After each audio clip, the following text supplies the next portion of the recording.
Hello అండి, నమస్తే. ఇప్పుడు మాట్లాడే టాపిక్ వచ్చేసి భారతదేశంలో ఉన్నటువంటి constitutional bodies, statutory bodies, quasi judicial bodies మొత్తాన్ని ఆర్ఎస్ఎస్ పీపుల్ అండ్ బీజేపీకి అనుకూలంగా ఉన్న వ్యక్తులతో నింపేసేసి బీజేపీ అండ్ ఆర్ఎస్ఎస్ ఇద్దరు ఉద్దేశంలో తన రాజకీయ అవసరాలు వ్యవస్థల్ని నిర్వీర్యం చేసేదానికి రెడీమేడ్గా ఆల్వేస్ పీపుల్ని రెడీ చేసుకొని ఉంటుంది అంటే అవుననే చెప్పాలి.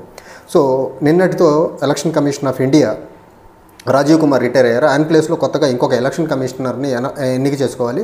ఆ ఎలక్షన్ కమిషన్ని ఎన్నిక చేసుకునే ప్రక్రియలో భాగంగా సుప్రీంకోర్టు 2023లో గైడ్లైన్స్ ఇచ్చింది. దాంట్లో CJI, prime minister as well as leader of opposition ఉండాలని ఒక రూలింగ్ ఇచ్చింది.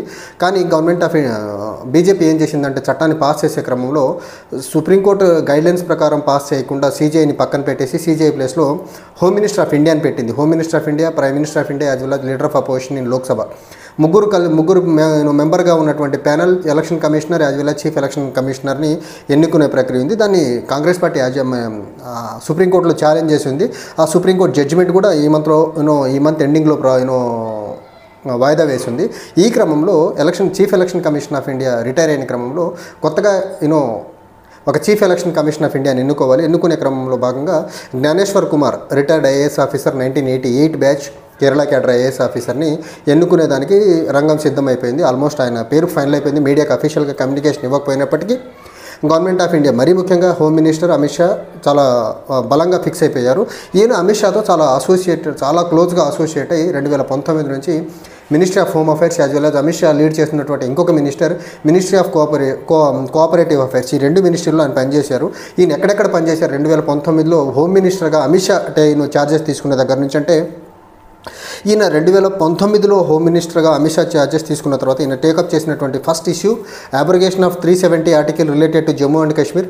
తర్వాత జమ్మూ కాశ్మీర్ని union territory of Jammu Kashmir as well as లడాఖ్గా మార్చినటువంటి చట్టాన్ని తీసుకొచ్చిన దాన్ని as a joint secretary of ministry of home affairs కింద ఈయన హ్యాండిల్ చేశారు.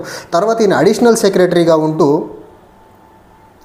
రామ జన్మభూమి టెంపుల్ ఏదైతే అయోధ్యలో రామ మందిరం ఉందో ఆ రామ మందిరానికి రిలేటెడ్గా ఉన్నటువంటి డాక్యుమెంట్స్ అన్ని సుప్రీంకోర్టుకి సమర్పించే క్రమంలో భాగంగా ఈయన అడిషనల్ సెక్రటరీగా ఆ బాధ్యతల్ని చాలా సమర్థవంతంగా నిర్వర్తించే ప్రక్రియ చేశారు. ఆ తర్వాత కాలంలో ఈయన 2019లో రిటైర్మెంట్ అయ్యే నాటికి మినిస్ట్రీ ఆఫ్ కోఆపరేటివ్ అఫైర్స్కి వచ్చేసరికి సెక్రటరీగా 2024 మార్చిలో ఈయన రిటైర్ అయ్యారు. అంటే ఆల్మోస్ట్ ఒక 5 years టెన్యూర్ ఈయన అమిత్ షాతో అత్యంత క్లోజ్గా ఆయనకు టేకప్ చేసినటువంటి అబ్రిగేషన్ ఆఫ్ ఆర్టికల్ 370 అవనివ్వండి, జమ్మూ కాశ్మీర్ రాష్ట్రాన్ని యూనియన్ టెరిటరీగా మార్చిన చట్టం అవనివ్వండి, లేకపోతే రామ మందిరం జడ్జిమెంట్కి సంబంధించిన డాక్యుమెంట్స్ మొత్తం ఈయన కనుసన్నల్లో ఈ జ్ఞానేశ్వర్ కుమార్ అనే ఐఏఎస్ ఆఫీసర్గా అప్పుడు జాయింట్ సెక్రటరీగా, అడిషనల్ సెక్రటరీగా రిటైర్ అయ్యే టైంకి ఈయన మినిస్ట్రీ ఆఫ్ కోఆపరేటివ్ అఫైర్స్లో పనిచేసి అమిత్ షాతో చాలా అత్యంత క్లోజ్గా పనిచేసిన పరిస్థితి అయితే కనిపిస్తుంది. ఇతన్ని చీఫ్ ఎలక్షన్ కమిషన్గా ఎలివేట్ చేయాలనేది prime minister Modi as well as home minister Amit Shah fix అయిపోయారు. కానీ రాహుల్ గాంధీ అయితే దీని మీద డిసెంట్ నోట్ రిలీజ్ చేసి బయటకు వచ్చారు. ఎందుకంటే సుప్రీంకోర్టులో కేసు ఉంది, ఆ కేసు వచ్చే వరకు ఆగాల్సిన ఆవశ్యకత ఉంది అని రాహుల్ గాంధీ అయితే డిసెంట్ నోట్ ఇచ్చినా కానీ ఇక హోమ్ మినిస్టర్ అయితే ఈ అపాయింట్మెంట్తో ముందుకెళ్లేదానికి ఫిక్స్ అయిపోయినారు. ఈయన అపాయింట్ చేయడం వెనక మెయిన్ రీజన్ ఏంటి ఇప్పుడు అంటే, ఇక నుంచి జరగబోయే ఎన్నికలు, రాష్ట్రాలకు జరగబోయే ఎన్నికలన్నీ హోమ్ మినిస్టర్ బీజేపీకి చాలా ప్రతిష్టాత్మకమైన ఎన్నికలు అవి. సో ఆ ఎన్నికలు సజావుగా నడవాలి, షెడ్యూల్ వీళ్ళకి అనుకూలంగా రావాలి, క్యాంపెయిన్స్ వీళ్ళకి అనుకూలంగా రావాలి.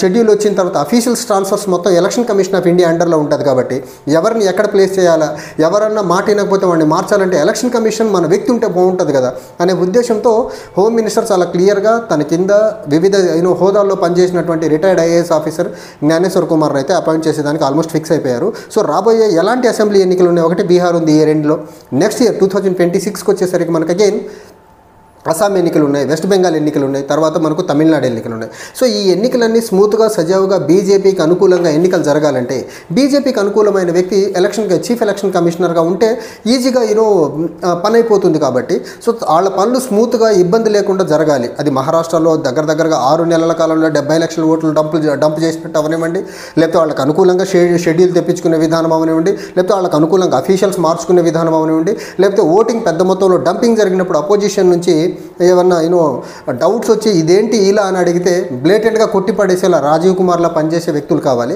అందుకనేసి వీళ్ళ దగ్గర సెక్రటరీలుగా, అడిషనల్ సెక్రటరీలుగా, జాయింట్ సెక్రటరీలుగా, లేకపోతే సెక్రటరీలుగా పనిచేసిన వాళ్ళందరినీ కీ పొజిషన్స్లో పెట్టేసేసి మరీ ముఖ్యంగా అవి you know constitutional body like CAG అవ్వనివ్వండి, ఎలక్షన్ కమిషన్ ఆఫ్ ఇండియా అవనివ్వండి, ఫినాన్స్ కమిషన్ అవ్వనివ్వండి, ఇలాంటి ఎలక్షన్ కమిషన్ బాడీస్లో పెట్టేయడం, లేకపోతే స్టాట్యుటరీ బాడీస్లో పెట్టేసేసి బీజేపీ ఏ వ్యవస్థ కూడా తన దాటిపోకూడదు, ఏ వ్యవస్థలో కూడా ఇంపార్షియల్గా, ట్రాన్స్పరెంట్గా, జెన్యూన్గా పనిచేసే వ్యక్తిని ఆ బాడీ హెడ్ చేసేదానికి బీజేపీ పూనుకోదు అనేదానికి ఇంతకంటే బెస్ట్ ఎగ్జాంపుల్ ఇంకేమన్నా ఉందా?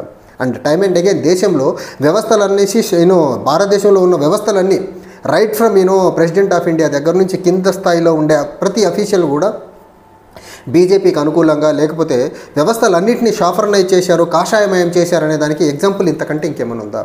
ఒక 5 సంవత్సరాలు హోమ్ మినిస్టర్ దగ్గర అత్యంత క్లోజ్, అత్యంత కీ కేసులు డీల్ చేసినటువంటి వ్యక్తిని తీసుకొచ్చి ఎలక్షన్ కమిషన్గా పెడుతున్నారంటే అతను అమిత్ షా గారు గీసిన గీత దాటి ఇంకోలా పనిచేయగలరు. అమిత్ షా గారికి అగెనిస్ట్గా అక్కడ రాజ్యాంగబద్ధ హోదాలో, రాజ్యాంగబద్ధ సంస్థలో కూర్చొని రాజ్యాంగబద్ధంగా పనిచేస్తాడా? అమిత్ షాకి అనుకూలంగా పనిచేస్తాడా? బీజేపీకి అనుకూలంగా పనిచేస్తాడా? ఆర్ఎస్ఎస్కి అనుకూలంగా పనిచేస్తాడంటే ఖచ్చితంగా రాజ్యాంగబద్ధ సంస్థ, రాజ్యాంగబద్ధ పదవిని పక్కన పెట్టేసి అక్కడ బీజేపీ, ఆర్ఎస్ఎస్, మోదీ, అమిత్ షాలు ఏం చెప్తే అది పనిచేసే వ్యక్తిని అక్కడ కూర్చోబెట్టుకున్నారంటే ఇది క్లియర్గా మనం అర్థం చేసుకోవచ్చు. బీజేపీ వాళ్ళ రాజకీయ స్వార్థం కోసం, దేశంలో వాళ్ళ రాజకీయ పట్టు కోల్పోకుండా ఉండటం కోసం ఫస్ట్ వాళ్ళు వ్యవస్థల్ని క్యాప్చర్ చేసి పెట్టుకున్నారు, వ్యవస్థల్లో వాళ్ళకు అనుకూలంగా ఉండే వ్యక్తులను పెట్టుకున్నారు. దానికి ఉదంతమే ఎలక్షన్ కమిషనర్గా ఉన్నటువంటి జ్ఞానేశ్వర్ కుమార్ని చీఫ్ ఎలక్షన్ కమిషనర్గా ప్రమోట్ చేయాలని ఏదైతే ఉందో, సుప్రీంకోర్టులో కేసు ఉన్నప్పటికీ, సుప్రీంకోర్టు గైడ్లైన్స్ ప్రకారం ఉండాల్సినటువంటి సెలక్షన్ ప్యానెల్లో సీజీఐని తీసేసి హోమ్ మినిస్టర్ని పెట్టేసినప్పటికీ మొండి ధోరణితో ముందుకెళ్తున్నారంటే బీజేపీకి దేశంలో సుప్రీంకోర్టు పట్ల, న్యాయ వ్యవస్థ పట్ల కానివ్వండి, లేకపోతే రాజ్యాంగబద్ధ సంస్థల పట్ల కానీ, లేకపోతే అబోవ్ ఆల్ అసలు ఒక ట్రాన్స్పరెంట్గా, నిజాయితీగా, జెన్యూన్గా, ప్రజాస్వామ్యబద్ధంగా పనిచేయాలి అనే ఆలోచన ఏ క్వశ్చన్ లేదనే దానికి బెస్ట్ ఎగ్జాంపులే సుప్రీంకోర్టు 2023లో ఇచ్చిన రూలింగ్ ప్రకారం ఎలక్షన్ కమిషనర్, చీఫ్ ఎలక్షన్ కమిషన్ని అపాయింట్ చేయాలంటే panel should consist of prime minister, CJI as well as LOP అనిస్తే వీళ్ళు సీజీఐ ఉంటే కుదరదు కాబట్టి దాన్ని మార్చేసి సీజీఐ ప్లేస్లో హోమ్ మినిస్టర్ని పెట్టేశారు. అమిత్ షా బీజేపీ వ్యక్తి, ప్రైమ్ మినిస్టర్ బీజేపీ వ్యక్తి, leader of opposition Congress party నుంచి ఉంటారు కాబట్టి ఆబ్వియస్లీ రాహుల్ గాంధీ వెళ్తారు అక్కడికి. సో రాహుల్ గాంధీ ఒకటి మాట చెల్లదు, మెజారిటీ ఇద్దరు ఒకటే మాట మీద ఉంటారు కాబట్టి ఖచ్చితంగా సంఘ్ పరివార్కు సంబంధించిన వ్యక్తులు, బీజేపీ భావజాలాన్ని మోసే వ్యక్తులు, బీజేపీకి అనుకూలంగా ఉండే వ్యక్తులు, బీజేపీకి అనుకూలంగా లేకపోయినా అమిత్ షా, మోదీలకు అనుకూలంగా ఉండే వ్యక్తిని కూర్చోబెట్టుకుంటే దానికి ఈజీ అవుతుంది కదా. అలా కూర్చోబెట్టుకోవాలనేసి సీజీఐని సుప్రీంకోర్టు ఇచ్చిన రూలింగ్లో ఉన్నటువంటి సీజీఐని తీసేసి బీజేపీ హోమ్ మినిస్టర్ని ఇంక్లూడ్ చేసి ఆ హోమ్ మినిస్టర్ ఉన్నటువంటి ప్యానల్లో ఈరోజు చీఫ్ ఎలక్షన్ కమిషనర్ని అపాయింట్ చేయాలని ఒక మీటింగ్ అయితే నిన్న జరిగింది. సో దాని పర్యవసానంగానే జ్ఞానేశ్వర్ కుమార్ అయితే ఆల్మోస్ట్ అఫీషియల్గా కమ్యూనికేషన్ 1 or 2 డేస్లో రాబోతుంది. బట్ జ్ఞానేశ్వర్ కుమార్ మాత్రం నెక్స్ట్ చీఫ్ ఎలక్షన్ కమిషనర్గా రాబోతున్నాడు. అండ్ రాబోయే బీహార్, అస్సాం, వెస్ట్ బెంగాల్, తమిళనాడు లాంటి రాష్ట్రాల్లో బీజేపీకి అనుకూలంగా ఎన్నికల షెడ్యూల్ అవనివ్వండి, ఎలక్టరల్ రోల్స్ అవనివ్వండి, అన్ని బీజేపీకి అనుకూలంగా ఉండేలా మాత్రం ప్లాన్ చేసుకుంటున్నారు. ఇంకా ప్రజాస్వామ్యం బతుకుద్ది, ట్రాన్స్పరెంట్గా ఎన్నికలు జరుగుతాయనేది భారతదేశంలో ప్రజలు మర్చిపోతే బెటర్. ఎందుకంటే ఇలాంటి అపాయింట్మెంట్స్ ఒక 5 సంవత్సరాలు అమిత్ షాకి హోల్డ్ చేస్తున్నటువంటి మినిస్ట్రీలో పనిచేస్తున్నటువంటి వ్యక్తి అమిత్ షా మాటని ధిక్కరించి పనిచేసేదానికి ఆస్కారమే లేదు కదా ఇంకా. సో ఇంకా ఎలక్షన్స్ అన్ని free and fair and transparent మేనర్లో జరుగుతాయనే దానికి ఎలా నమ్మాలి మనం? చూద్దాం ఏం జరుగుతుందో. దేశంలో అయితే ప్రజాస్వామ్యాన్ని మొత్తానికి బీజేపీ ఖూనీ చేసేసింది. ఇంకెంత ఖూనీ చేస్తుంది అనేది మాత్రం ఇంకా మనం వెయిట్ చూస్తూ ఉంటాం తప్ప చేసేదేం లేదు. Thank you.